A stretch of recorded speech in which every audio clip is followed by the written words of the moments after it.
Good morning student. आज हम start कर रहे हैं refraction of light through a glass slab. हमने लास्ट क्लास में रिफ्रैक्शन के बारे में पढ़ा था कि रिफ्रैक्शन क्या होता है। रिफ्रैक्शन क्या होता है? बेंडिंग ऑफ लाइट अकर या take place when it goes from one medium to another medium. उसी को हम क्या बोलते हैं? रिफ्रैक्शन। जब भी लाइट एक ट्रांसपेरेंट मीडियम से अनदर ट्रांसपेरेंट मीडियम में जाती है तो क्या आकर होती है? बेंडिंग ऑफ, मतलब वो अपने ओरिजिनल पाथ से बैंड हो जाती है। इस तरीके से बैंड हो जाती है या इस तरीके से बैंड हो जाती है। वो अपने ओरिजिनल पाथ से क्या हो जाती है भाई? बैंड हो जाती है। तो हम बेंडिंग ऑफ लाइट में हमने रिफ्रैक्शन में एब्सोल्यूट रिफ्रैक्टिव इंडेक्स के बारे में पढ़ा था और रिलेटिव रिफ्रैक्टिव इंडेक्स के बारे में पढ़ा था। Absolute refractive index that is refractive index of water, refractive index of glass, ये हमारे पास क्या हो गया? Absolute refractive index. Relative refractive index में हमने क्या कहा था? हमने स्नेल्स लॉ पढ़ा था एक्चुअल में। और स्नेल्स लॉ ने क्या बताया था हमें कि जब लाइट एक मीडियम से दूसरे मीडियम में जाती है तो the ratio of sine of angle of incidence to the sine of angle of refraction depend करता है उनके रिस्पेक्टिव रिफ्रैक्टिव इंडेक्स पे। तो ये हमारे पास क्या कहलाया गया था भाई? Snell's law. उसके बाद हमने पढ़ा था रिलेटिव रिफ्रैक्टिव इंडेक्स। अगर हमारे पास जब हम रिफ्रैक्टिव इंडेक्स निकालते हैं जो स्पीड ऑफ लाइट है वो विद रिस्पेक्ट टू वैक्यूम हो तो that is absolute refractive index, और speed of light with respect to another medium हो तो हम क्या बोलेंगे? Relative refractive index. तो इस केस में अगर n1 की वैल्यू अगर 1 है तो n2 मेरा क्या आ जाएगा? Absolute refractive index. और अगर नहीं है तो n2/n1 दैट इज n2(1), ये क्या हो जाएगा? Relative refractive index. तो चलो अब हम डिफरेंट केस करने वाले थे कि रिफ्रैक्शन ऑफ लाइट की किस तरीके से होती है। हम ग्लास स्लैब की बात कर रहे हैं, ठीक है। ग्लास स्लैब से पहले मैं एक बार रेयर डेंसर के केस के बारे में बता देती हूँ, उसके बाद हम ग्लास स्लैब के ऊपर जाएंगे। फर्स्ट केस क्या था? Case 1,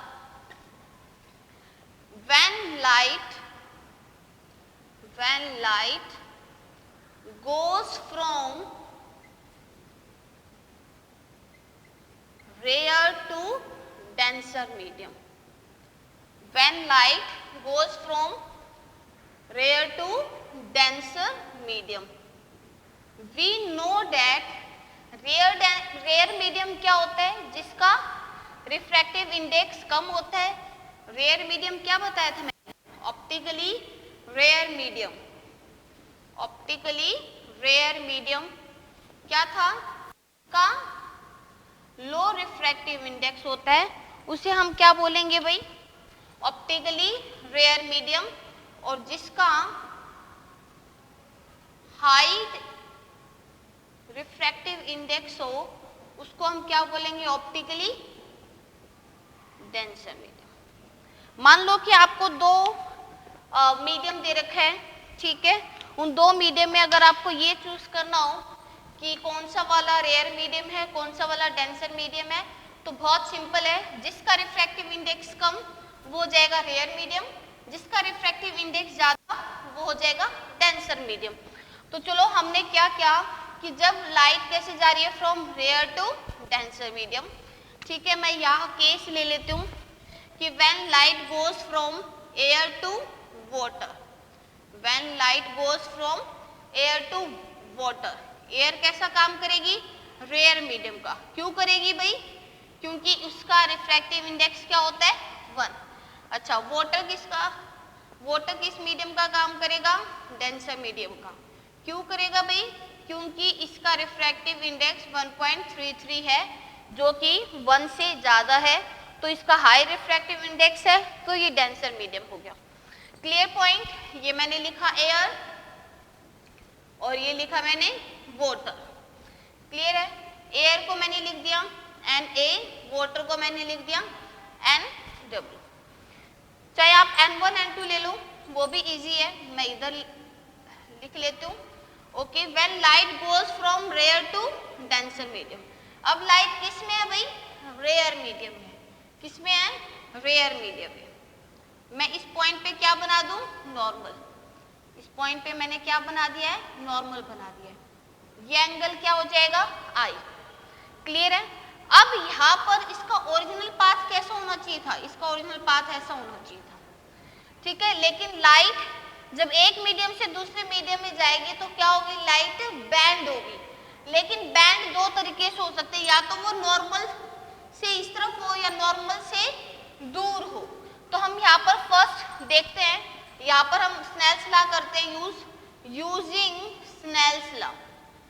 using Snell's law. तो आप स्नेल्स लॉ को जब यहाँ यूज करोगे तो आप किस तरीके से देखोगे? स्नेल्स लॉ क्या था भाई? N1 इंटू में sine I is equal to N2 into में साइन आर। चलो, N1 इंटू में sine I is equal to N2 into में साइन आर। साइन आर मुझे निकालना है। N1 क्या है? एयर, इसलिए मैंने लिख दिया एयर। N2 मेरे पास क्या है भाई? वाटर, इसलिए मैंने NW लिख दिया। क्लियर है? ये लाइन समझ में आई है आपको? जिसका रिफ्रैक्टिव इंडेक्स उसी का एंगल ले लो, इज इक्वल टू उसका दूसरे मीडियम का रिफ्रैक्टिव इंडेक्स और उसका एंगल। यहां पर मैंने क्या किया? साइन आई अपॉन में sine R is equal to, इसको इधर ले आई, उसको उधर ले ली, तो क्या हो जाएगा? NW बाई NA, ठीक है। N2 by N1, NW by NA। Here we know that कि NW is greater than NA, obviously 1.33 is greater than 1। उसका रेशो भी करेंगे तो क्या हो जाएगी? ग्रेटर देन 1 हो जाएगी। तो साइन आई ग्रेटर देन क्या हो जाएगा? Sign R. क्लियर इतना? तो अगर sine I greater than sine R है और आप साइन में देख रहे हो कि साइन 30 की वैल्यू था, साइन 60 की वैल्यू से जैसे जैसे एंगल बढ़ता है उसकी वैल्यू भी क्या होती है? इंक्रीज होती है। तो अगर ये वैल्यू ज्यादा है इससे, तो ऑब्वियसली हमारे पास आई इज ग्रेटर देन क्या हो जाएगा भाई? I is greater than are. तो हम यहाँ पर ये देख रहे हैं कि हमारा जो एंगल ऑफ इंसिडेंस है वो एंगल ऑफ रिफ्रैक्शन से क्या है? ज्यादा। इसका मतलब ये जो एंगल आर है वो एंगल आई से क्या होना चाहिए? कम होना चाहिए। ये तो पूरा एंगल आई है इतना, लेकिन एंगल आर एंगल आई से क्या होना चाहिए? कम होना चाहिए। तो अगर ये कम होना चाहिए तो इस तरीके से क्या होना चाहिए? ये कम। तो लाइट हमारे पास किस तरीके से बैंड होगी? इस तरीके से बैंड होगी, और ये हमारे पास एंगल आर। तो आप यहाँ पर ये देख रहे हो कि जो लाइट है वो बैंड हुई है towards the normal. Light bend towards the normal, जो नॉर्मल की टुवार्ड्स क्या हुई है? वो बैंड हुई है। देखो बहुत इजी है। एक केस अगर आपको समझ में आ गया, आपको अदर केसेस इजीली आ जाएंगे। हमने यहाँ पे स्नेल्स लॉ का यूज करना है। N1 इंटू में sine I is equal to N2 into में साइन आर। क्लियर है? N1 हमारे पास NA है, आप बेशक N1 और N2 छोड़ दो चाहे एज इट इज। यहाँ पर N2 NW है। साइन आई अपॉन में साइन आर, मैंने एंगल को एक साथ किया, उसको उधर ले NW बाई NA। NW की वैल्यू है 1.33, NA की वैल्यू है 1, तो ये क्या हो जाएगी? Greater than 1। आप डिवाइड करोगे 1 से ज्यादा ही वैल्यू निकल कर आएगी, तो यहाँ से ये क्या हो जाएगी? जो रेशो वो आएगी ग्रेटर देन 1। तो यहाँ से हम क्या कह सकते हैं? साइन आई अपॉन में साइन आर ग्रेटर देन 1। ये उधर जाएगा sine I greater than sine R, तो ऑब्वियसली अगर साइन आई और साइन आर से बड़ा है तो उनके एंगल भी क्या हो जाएंगे? बड़े हो जाएंगे। Angle I greater than angle R. तो यहाँ से मुझे ये पता चला कि मेरा जो एंगल आर है वो एंगल आई से छोटा है। तो एंगल आर एंगल आई से छोटा है, यानी कि लाइट हमारी बैंड होगी है टुवार्ड्स दी नॉर्मल। क्या होगी भाई? लाइट बैंड हो चुकी है टुवार्ड्स दी नॉर्मल। दूसरा केस अगर मैं डिस्कस करूं, दूसरा केस होगा हमारे पास केस 2। केस 2 क्या हो जाएगा? When light goes from denser medium to rare medium, when light goes from denser medium to rare medium. ये डेंसर मीडियम वाटर और एयर का ही केस ले रहे हैं हम। वाटर डेंसर है और अब वो क्या हो जाएगी? एयर। अब वो वाटर से किस में जा रही है? एयर में जा रही है। तो ये हो गया मेरे पास डेंसर, ये हो गया मेरे पास रेयर। तो उस केस में क्या होगा? ये तो एंगल आई सेम आप लगाओगे, एन डब्ल्यू इंटू में sine I is equal to N A into में साइन आर। इसका रिफ्रैक्टिव इंडेक्स इंटू में sine I is equal to N A into में साइन आर। फिर से आप साइन आई और साइन आर को एक साथ करोगे तो ये क्या हो जाएगा भाई? N A by N W. N A की वैल्यू है 1, एन डब्ल्यू की वैल्यू है 1.33। तो ऑब्वियसली जो वैल्यू वो कुछ 0.9 करके कुछ आएगी, तो हमारे पास वैल्यू क्या आ गई? Less than 1। तो it means sine I upon में sine R is less than 1। तो आप इसको कैसे लिख सकते हो? Sine I is less than sine R. ठीक है, साइन 30 की वैल्यू ले लो आप 1/2, साइन 60 की वैल्यू ले लो √3/2। तो आप यहाँ से क्या देख रहे हो? हमारे पास की जो वैल्यू है, जैसे जैसे एंगल बढ़ रहा है तो वैल्यू हमारे पास क्या हो रही है? इंक्रीज हो रही है। साइन 30 की वैल्यू 1/2, साइन 45 की वैल्यू 1/√2। तो अगर एंगल 30 इज ग्रेटर देन 45 तो उनकी वैल्यू भी क्या है भाई? बड़ी है। तो हम यहाँ पर क्या कह सकते हैं कि जो एंगल R है वो एंगल I से बड़ा है। हम यहाँ पर क्या कह सकते हैं कि एंगल R एंगल I से बड़ा है। तो इस केस में हमारा ओरिजिनल पाथ था ये, ठीक है, एंगल I इतना होना चाहिए, लेकिन एंगल R एंगल I से क्या है? बड़ा है। तो दैट मीन्स जो हमारे पास निकल कर आएगी वो इस तरीके से, ये आपका एंगल R हो गया। तो अब यहाँ पर क्या देख रहे हो कि ये जो लाइट है वो इस नॉर्मल से क्या जा रही है? दूर जा रही है। इस नॉर्मल से क्या जा रही है? दूर। तो हम इसको क्या लिखेंगे? Band away from the normal. क्या लिखेंगे भाई? Band away from the normal. तो ये आपके दो केस जो बहुत इंपॉर्टेंट है कि when light goes from rare to denser and denser to rare, तो what will happen to the light जब वो उस मीडियम में जाएगी? तो ऑब्वियसली बैंडिंग होगी, लेकिन बैंडिंग होगी तो किस साइड होगी? टुवर्ड्स दी नॉर्मल और away from the normal. Next हमारे पास when light falls normally, normally fall कर रही है, ठीक है।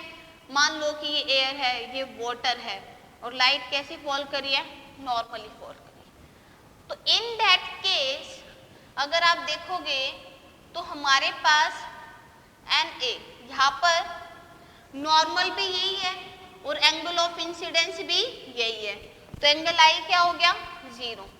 तो एन ए इंटू में sine I is equal to N W into में साइन आर।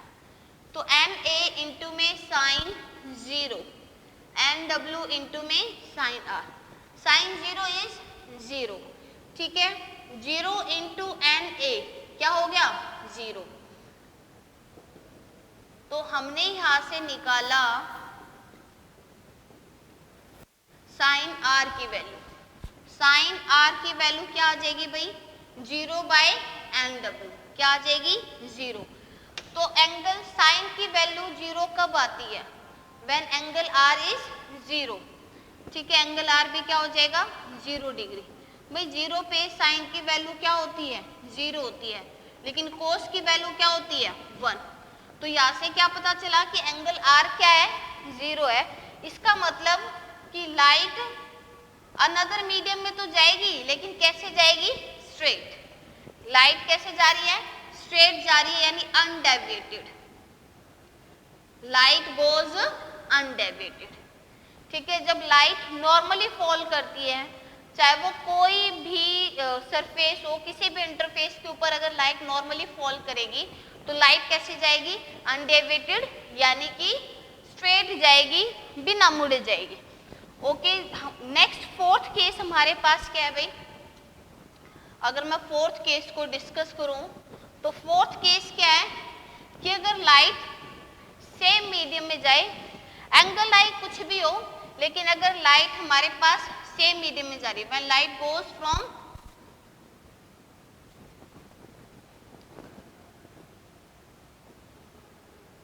उसी मीडियम में जा रही है, ठीक है, मान लो ये भी एयर है, ये भी एयर है, अब दोनों का मीडियम क्या है, सेम है, और एंगल आई कुछ भी हो सकता है, एंगल आई की कुछ भी वैल्यू है, कोई भी 30, 60, 45, 90 कुछ भी वैल्यू है, 0 कुछ भी वैल्यू अगर हमारे पास है, तो उस केस में चाहे आप 0 ले लो, 30 ले लो, 45 ले लो, 60 ले लो, तो उस केस में एंगल आई हमारे पास कुछ भी हो सकता है, लेकिन अगर आप देखोगे एन ए इंटू में sine I is equal to N A into में साइन आर, तो एन ए और एन ए तो कैंसिल, तो sine I is equal to sine R, यानी angle I is equal to angle R. मतलब अब जो एंगल आर है ओरिजिनल पाथ यही होना चाहिए, अब जो एंगल आर है यानी angle between normal ray and refracted ray, ये दोनों क्या होंगे, इक्वल होंगे, तो एंगल आर और एंगल आई दोनों क्या होंगे, इक्वल। इसका मतलब लाइट हमारे पास कैसे गई है भाई, जैसी वो आ रही थी वो वैसे ही गई है, इसका मतलब कैसे गई है, वो स्ट्रेट गई है, कैसे गई है वो स्ट्रेट। मान लो कि ये एंगल ले लिया मैंने, ठीक है, एक और डायग्राम बनाऊं कि अगर इस तरीके से गई है, सेम मीडियम है एन ए, अगर इस तरीके से गई है तो भी ऐसे ही, अगर इस तरीके से गई है तब भी ऐसे ही, मतलब उतने ही सेम एंगल के साथ वो जाएगी। Clear point. तो ये हमारे पास 4 केसेस थे, इन 4 केसेस में हमने डिस्कस किया, ठीक है। अब मेन हमारे पास क्या है कि when light goes from rare to denser और डेंसर टू रेयर, तो आपने ये देखा कि जब light goes from rare medium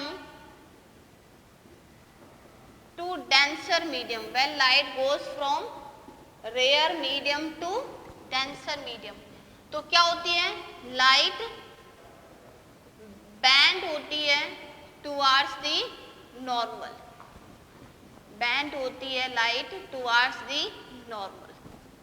clear है। When light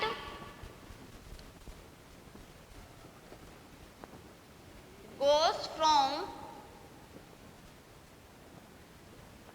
denser to rare medium, light कब जा रही है, denser to rare medium जा रही है, तो लाइट बैंड होगी away from the normal, light band होगी अवे फ्रॉम दी नॉर्मल। तो आप इनको याद रखो कि जब लाइट रेयर टू डेंसर जाए तो बैंड टुवार्ड्स दी नॉर्मल, और जब लाइट डेंसर टू रेयर जाए तो away from the normal. Clear है। अब हम आगे देखते हैं जो हमारा मेन टॉपिक है। मेन टॉपिक है भाई refraction of light through a glass slab. चलो इसको हम देखेंगे ध्यान से। तो क्या होता है भाई, ये एक ग्लास स्लैब है, ये क्या है, एक ग्लास स्लैब। क्लियर है।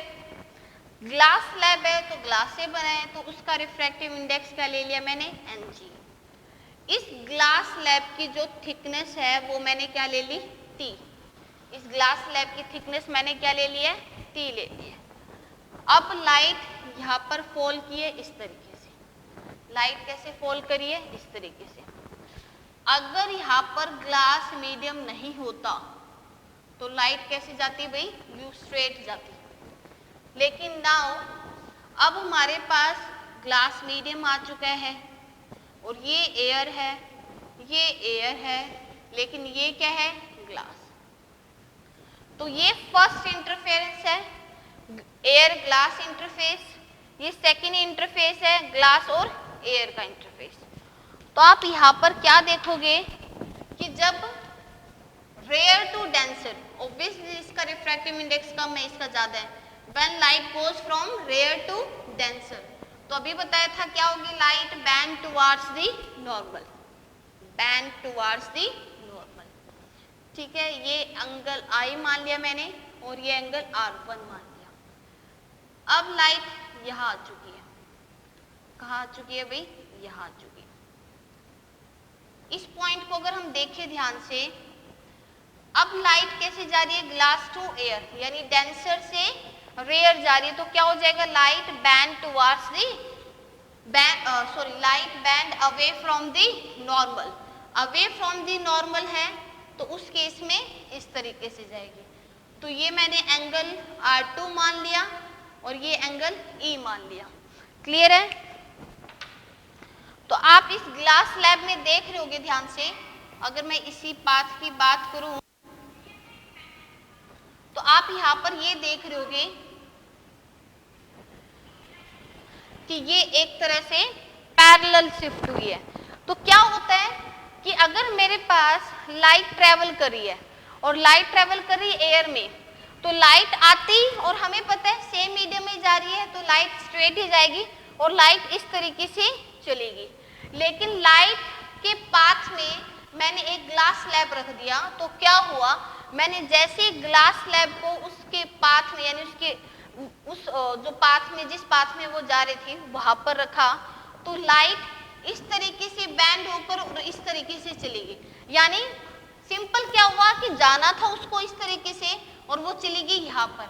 मतलब के लिए कुछ भी नहीं हुआ है, एक फिनोमेना हुआ है कि लाइट पैरेलल शिफ्ट हो चुकी है, लाइट को अपने ओरिजिनल पाथ से क्या हो चुकी है, वो पैरेलल शिफ्ट। यानी ग्लास स्लैब ने क्या किया कि लाइट इस तरीके से जा रही थी, लेकिन जैसे ही बीच में ग्लास स्लैब रखा तो उस ग्लास ने क्या काम किया कि लाइट को पैरेलल शिफ्ट कर दिया। ठीक है, तो इसलिए यहाँ पर क्या हुआ, इसको हम क्या बोल देते हैं, लेटरल डिस्प्लेसमेंट। इसको हम क्या बोल देते हैं भाई, लेटरल डिस्प्लेसमेंट। ठीक है, ये हमारे पास हो गया लेटरल डिस्प्लेसमेंट। तो ग्लास स्लैब आने से क्या हो गया कि लाइट पैरेलल शिफ्ट होगी, और जितनी पैरेलल शिफ्ट हुई है उसी को हमने क्या बोल दिया, ये लेटरल डिस्प्लेसमेंट।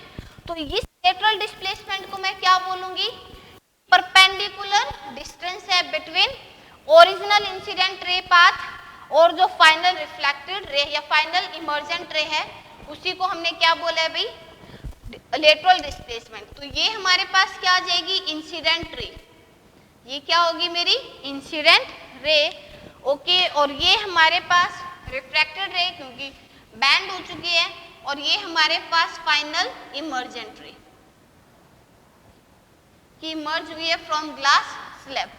तो अब यहाँ पर आप ध्यान से देखोगे, मैथमेटिकली मैं अगर इसको देखूं कि जब वो एयर से किस में गई, ग्लास, इस इंटरफेस पे गई, ठीक है, तो ऑब्वियसली लाइट क्या होगी, रेयर टू डेंसर क्या हुई, light bend towards the normal.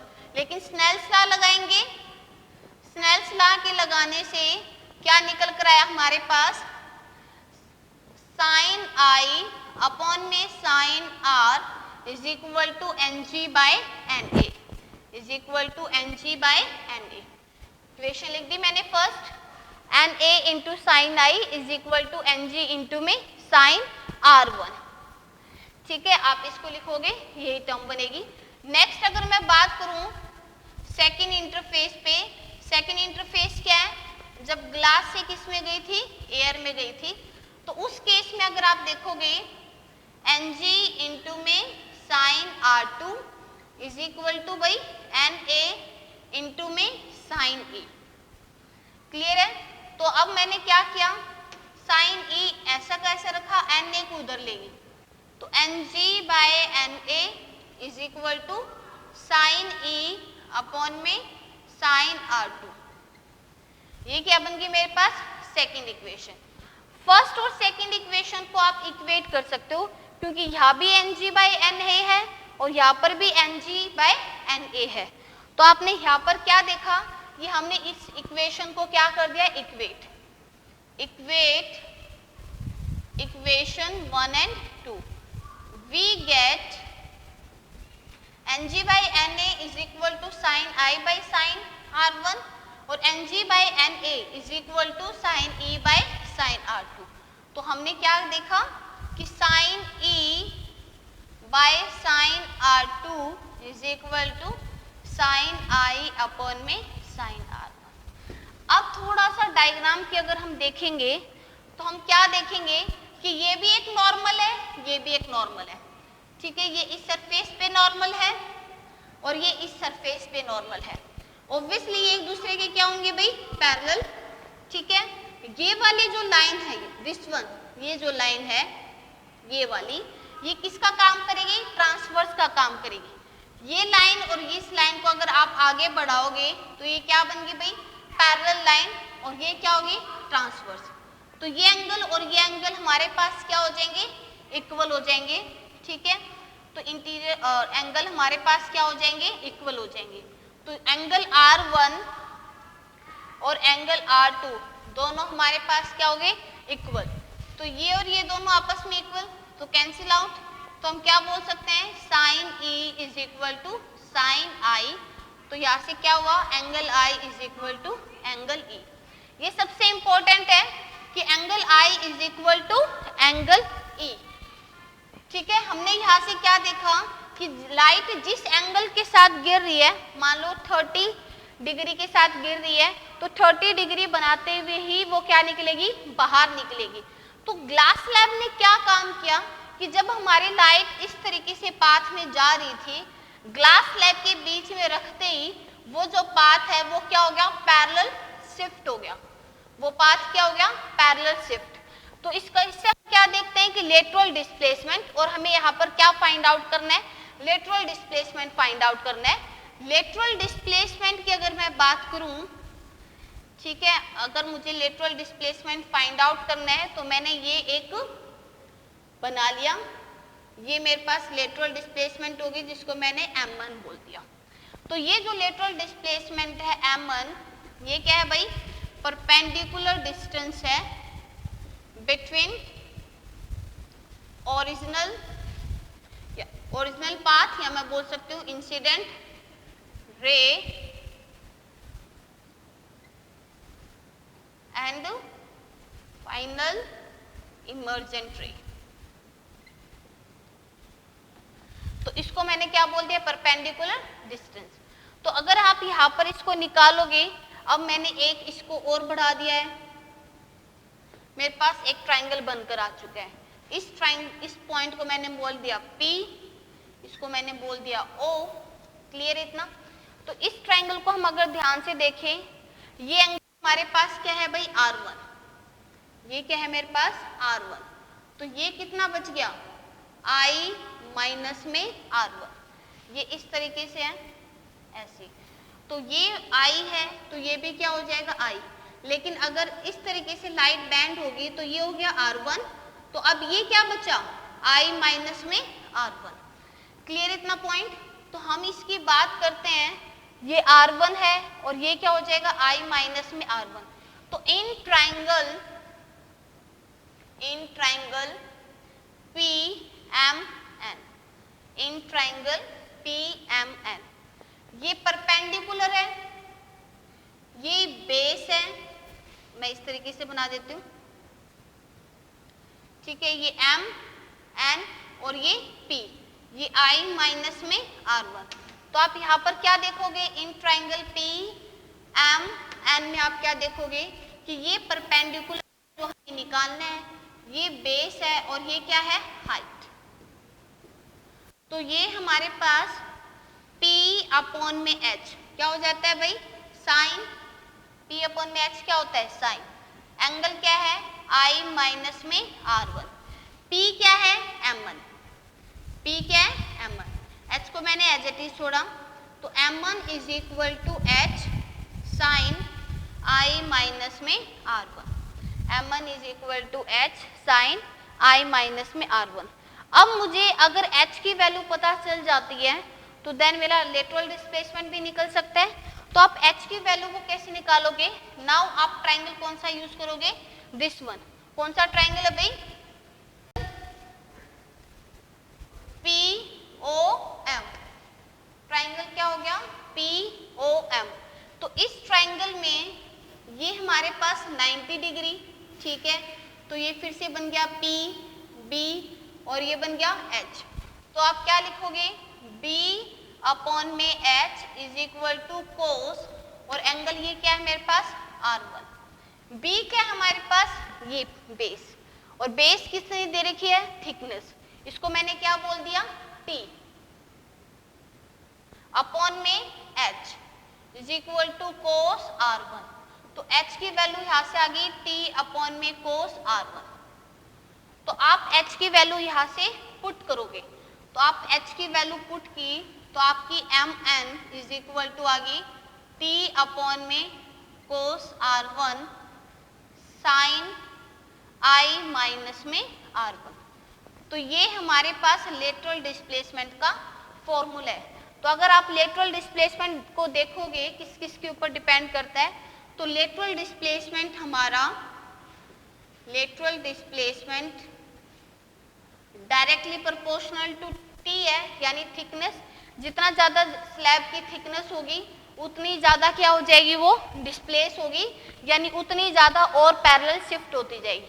मान लो कि अगर मेरे पास एक ही थिकनेस ये है और वो इस तरीके से है, अगर मान लो कि इसकी थिकनेस मैं बढ़ा देती हूँ तो ये जो पैरेलल शिफ्ट है ये भी बढ़ जाएगा।